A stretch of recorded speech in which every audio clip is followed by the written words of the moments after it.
What I'm showing you today has probably happened to one or another of you. You are polishing here on the A-pillar, relaxed, and suddenly you might slip with the polishing pad and end up on a trim strip, plastic strip, or hard rubber strip like here on my BMW E. I have now provoked the whole thing. This means I intentionally used the pad at too steep an angle on the surface and really roughened up this hard rubber area, sanded it down, depending on what you want to call it.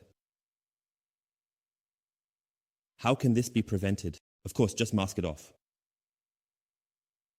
I've already given you some tips on this, and I'm actually someone who always masks such areas, because I simply don't want to have that kind of problem. And that's why my tip is to mask such areas again at this point. Don't think that you can save those 5 minutes somehow. Use good tape, mask the areas, and then you won't have to deal with something like this. But if it has happened once, can we still save these areas? Or do we now have to drive around with a sanded rubber trim area? Let's take a look at 2001. So here we have the area, and I believe you can already see quite well that we have clear sanding marks here on the rubber surface and down here. We can see it very clearly in the light. And here, the rubber still looks very normal. And up here, these shiny areas start. I hope it can be seen well, but it should be clearly visible. So here, I nicely went over it with the polishing machine and the pad, maybe slipped, and then nicely sawed into it here. So it's really, really easy to see. I believe that now up close, it will be even more visible, and it can look much worse. Sometimes the polish can get embedded, leaving you with white streaks. And how you can fix that, let's take a look at now. I will give you a little tip that works very well on these hard rubber areas. What I am doing now, you don't have to do at home in this case. If you want to see it better, you can mask it 50-50. But I'm doing this now just for the video, so that you can better recognize the difference between before and after. We will now treat the area up here. For this, you need the following tool, which is a scrub pad. You can do this with a microfiber applicator or a foam applicator.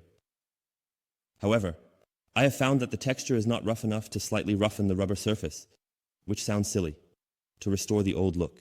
Because if you run your finger over this, you'll notice that the rubber here is very, very rough. But if you go over here, it has become really smooth now. That means the surface is basically smooth sanded, but looks very, very strange. A bit shiny, greasy, and that's why we want to fix it. And bring the rubber back to its rough original form. For this, we take a scrub pad, and I only have water in here. Spray a little bit of this onto the surface, and now, gently, rub over this area here. You can see here, that was in another spot, where a lot of material is really coming off you send. You don't need to press and rub like crazy here. Just go over it a little. There was still a bit of APC from the previous cleaning in here, but you can actually do it with water as well. What's important is that you have a light lubricating film. Whether you do this with just water or APC is completely up to you. I would also angle the pad a bit. Do not rub the entire pad unnecessarily on the surface, but only with the tip. And then you see here 2001. First, you loosen this old dead rubber and at the same time create a homogeneous surface. This is a trick that works very well on rubber strips and hard rubber finishing strips. And it can also work on plastic. However, if you have cut into it deeply and already damaged the surface significantly, then it is lost. But here you can get a lot out of it.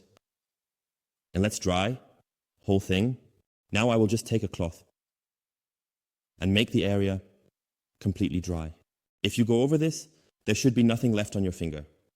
So everything is clean. And you can use this technique if you have a vehicle where the rubber strips are a bit stained or have some polish residues on them.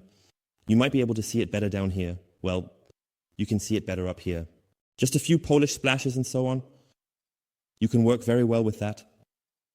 So I'm going to dry this a bit now. You sand. The rest is done by the air.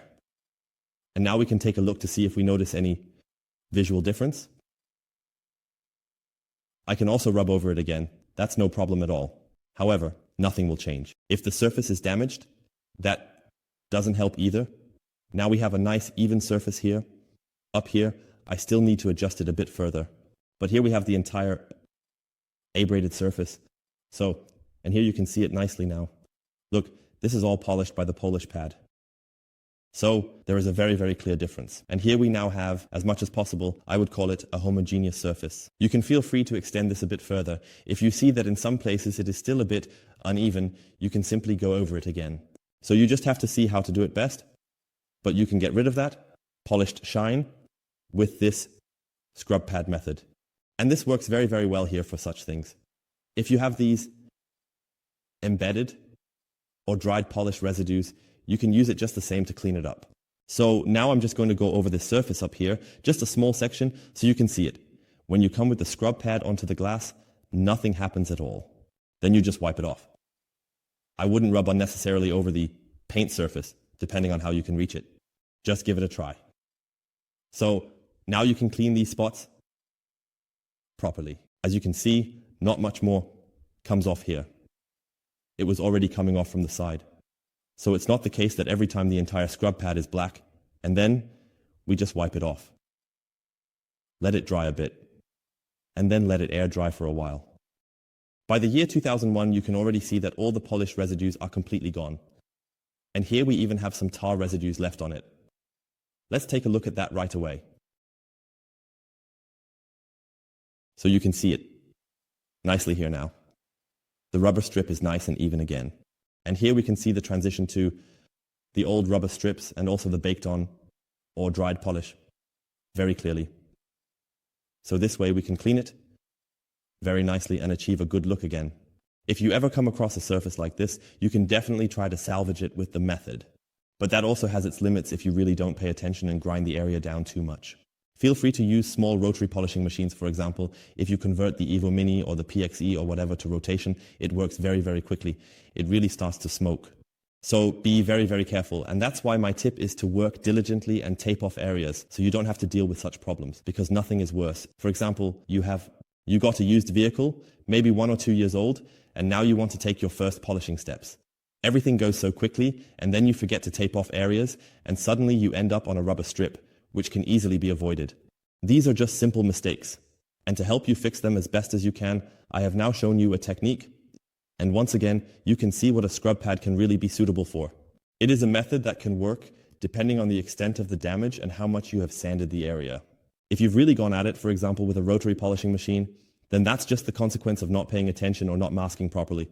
But we can test it out. Have fun trying it out. See you next time. Yours, Sebastian. Ciao.